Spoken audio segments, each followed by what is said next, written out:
2 கத்தி. அது யாருன்னா, அது நானும் எங்க வீட்டுக்காரரும் தாங்க. அவருக்கு பூரண கொழுக்கட்டை தான் பிடிக்கும். எனக்கு உப்பு உருண்டை தான் பிடிக்கும். இதனாலேயே நான் செய்கிறதே இல்ல. சரி இன்னைக்கு 2யும் செய்யலாம் அப்படின்னு சொல்லியிருந்தாங்க. குட்டீஸ்லாம் வீட்ல இருந்தாங்க. ரெடி பண்ணிட்டே இருந்தேன். நடுவுல என் பையன் வந்துட்டான். நான் செய்கிறேன்ட்டு இருக்கிறதெல்லாம் கீழ போட்டு ஏதோ பண்ணுறேன்றாங்க. சரி பண்ணு ப்ராக்டிஸ் தானே எல்லாமேன்னு சொல்லிட்டு பண்ண விட்டேங்க. அவங்க பாட்டு பண்ணிட்டு இருந்தாங்க. சரின்னு சொல்லி ரெடி பண்ணேன். சூப்பரா வந்திருந்தது. இதில் நான் பேக்கிங் சோடா எதுவுமே போடல. ரேஷன் அரிசியில் செஞ்சது தான்.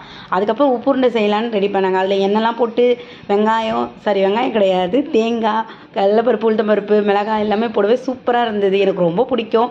சரி செஞ்சேங்க. செம சாஃப்டாக இருந்தது.